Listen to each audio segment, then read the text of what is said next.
Okay, let's go. I'm Mike Diggs, and this is me reading Wikipedia. What? All of it?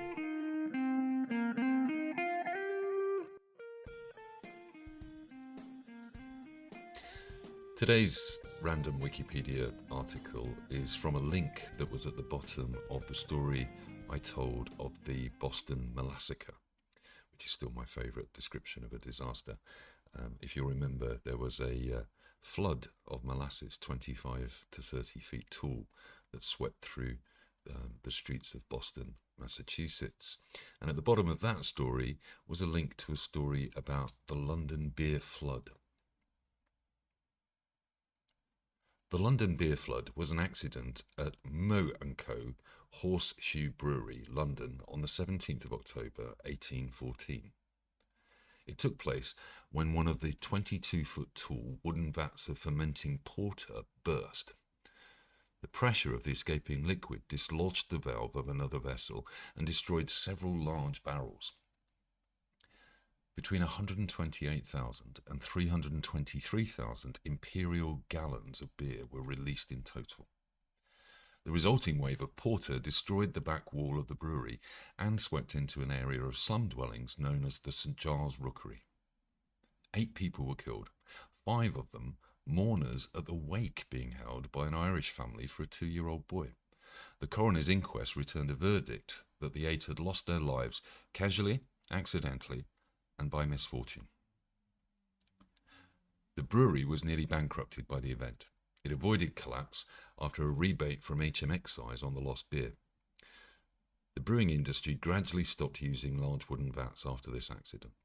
The brewery moved in 1921 and the Dominion Theatre is now where the brewery used to stand. Moe & Co. went into liquidation in 1961. In the early 19th century, the Moe Brewery was one of the 2 largest breweries in London, along with Whitbread. In 1809, Sir Henry Moe purchased the Horseshoe Brewery at the junction of Tottenham Court Road and Oxford Street. Moe's father, Sir Richard Moe, had previously co-owned the Griffin Brewery in Liquor Pond Street, now Clerkenwell Road, in which he had constructed the largest vat in London, capable of holding 20,000 imperial barrels. Henry Moe emulated his father's large vats and constructed a wooden vessel 22 feet tall and capable of holding 18,000 imperial barrels. 80 long tons, 81 metric tons, of iron hoops were used to strengthen the vat. Moe brewed only porter, a dark beer, Guinness, that was first brewed in London and was the most popular alcoholic drink in the capital. Moe & Co. brewed 102,493 imperial barrels in the 12 months up to July of 1812. Porter was left in the large vessels to mature for several months, or up to a year for the best quality versions. At the rear of the Horseshoe Brewery ran New Street, a small cul-de-sac that joined onto Dighton Street. This was within the St. Giles Rookery. The Rookery, which was covered in an area of 8 acres, 3.2 hectares, was a perpetually decaying slum, seemingly always on the verge of social and economic collapse, according to Richard Kirkland, the professor of Irish literature. Thomas Beames, the preacher of Westminster St. James and author of the 1852 work The Rookeries of London, Past, Present and Prospective, described the St. Giles Rookery as a rendezvous of the scum of society. The area had been the inspiration for William Hogarth's 1751 print, Gin Lane. Hogarth did some amazing drawings and cartoons around that time, largely of very, very drunk people. We may look at his work later. At around 4:30 in the afternoon of the 17th of October 1814, George Crick, Moe's storehouse clerk, saw that one of the 700-pound iron bands around the vat had slipped. The 22-foot tall vessel was filled to within 4 inches, 10 centimetres, of the top, with 3,555 imperial barrels of 10-month-old porter, weighing approximately 32 tons. As bands slipped off the vats 2 or 3 times a year, Crick was unconcerned. He told his supervisor about the problem, but was told that No harm whatever will ensue. Crick was told to write a note to Mr. Young, one of the partners of the brewery, to have it fixed later. An hour after the hoop fell, Crick was standing on a platform 30 feet from the vat, holding the note for Mr. Young, when the vessel, with no indication, burst. The force of the liquid's release knocked the stopcock from the neighbouring vat, which also began to discharge its contents. Several hogsheads of porter were destroyed. A hogshead, in this case, is a size of barrel. There are barrels called pipe barrels, puncheon barrels, hogsheads, and tierce. Hogshead is one that's stuck around, I guess, with a lot of real ale companies nowadays. Several hogsheads of porter were destroyed and their contents added to the flood. Between 128,000 and 323,000 gallons were released. The force of this liquid destroyed the rear wall of the brewery. It was 25 feet high and 2.5 bricks thick.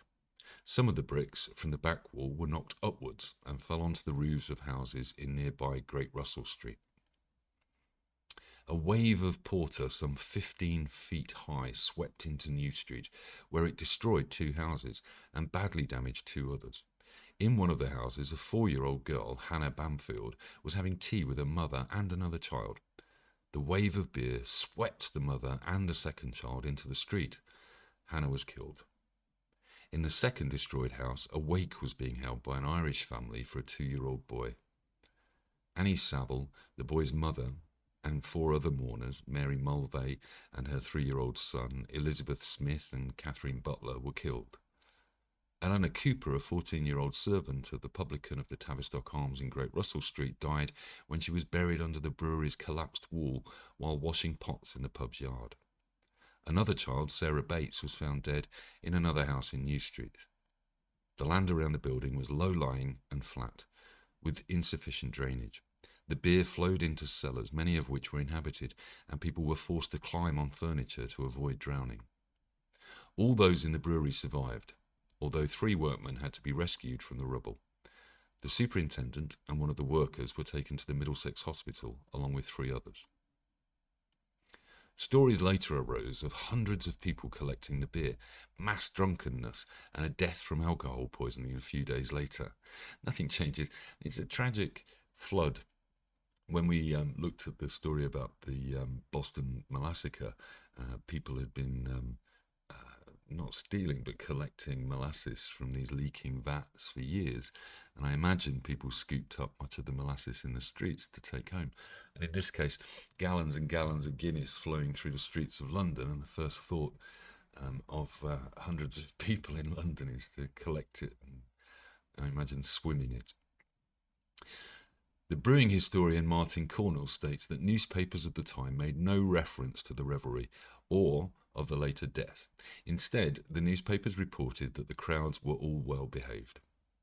Cornell points out that the popular press of the time did not like the immigrant Irish population that lived in St. Giles, so if there had been any misbehaviour, it would have been reported. Well, there you go. Inherent racism in our country, and yet we were told today that that no longer exists. The area surrounding the rear of the brewery showed a scene of desolation that presents a most awful and horrific appearance, equal to that which fire or earthquake may be supposed to occasion. Watchmen at the brewery charged people to view the remains of the destroyed beer vats, and several hundred spectators came to view the scene. The mourners killed in the cellar were given their own wake at the Ship public house in Bainbridge Street. The other bodies were laid out in a nearby yard by their families. The public came to see them and donated money for their funerals. Collections were taken up more widely for the families. There you go. People are good, really, aren't they? The coroner's inquest was held at the workhouse of St. Giles Parish on the 19th of October 1814. George Hodson, the coroner for Middlesex, oversaw proceedings. The details of the victims were read out as Eleanor Cooper, aged 14, Mary Mulvey, aged 30, Thomas Murray, aged 3, Mary Mulvey's son, Hannah Bamfield, aged 4 years and 4 months, Sarah Bates, aged 3 years and 5 months, Anne Saville, age 60, Elizabeth Smith, age 27, Catherine Butler, age 65. Hodgson took the jurors to the scene of events, and they viewed the brewery and bodies before evidence was taken from witnesses. The first witness was George Crick, who had seen the event happen in full. His brother was one of the men who had been injured at the brewery. Crick said the hoops on the vats failed 3 or 4 times a year, but without any previous problems. Accounts were also heard from Richard Hawes, the landlord of the Tavistock Arms, whose barmaid had been killed in the accident, and several others. The jury returned a verdict that they had lost their lives casually, accidentally, and by misfortune. Nowadays, I think an awful lot of negligence would have been brought up in this case. As the coroner's inquest reached a verdict of an act of God, Mew & Co. did not have to pay compensation. Nevertheless, the disaster, the lost porter, the damage to the buildings, and the replacement of the vat cost the company £23,000.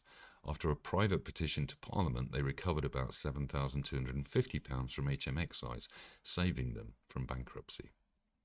The Horseshoe Brewery went back into business soon afterwards, but closed in 1921 when Mew moved their production to the Nine Elms Brewery in Wandsworth, which they had purchased in 1914. At the time of its closure, the site covered 103,000 square feet. The brewery was demolished the following year, and the Dominion Theatre was later built on the site. Mew & Co. went into liquidation in 1961 as a result of the accident. Large wooden tanks were phased out across the brewing industry and were replaced with lined concrete vessels. Well, there you go. That is the story of the London beer flood. And that happened in Oxford Street and Regent Street, so it's around the Soho area, which is a fascinating part of London that I spent many years wandering around. I'm just looking through the article now to see if there's anything that we could click on to look at next. And I think maybe we might look at something like an act of God. That's probably just an insurance term, but may well be worth looking up. I'm trying to make these every day. They are not as easy as you might think. I'm constantly listening to myself and I try to record them in one take, and it's pretty much the first time I've read the article. So I'm reading it with you, so I apologise for my terrible pronunciation. If you like this, please subscribe.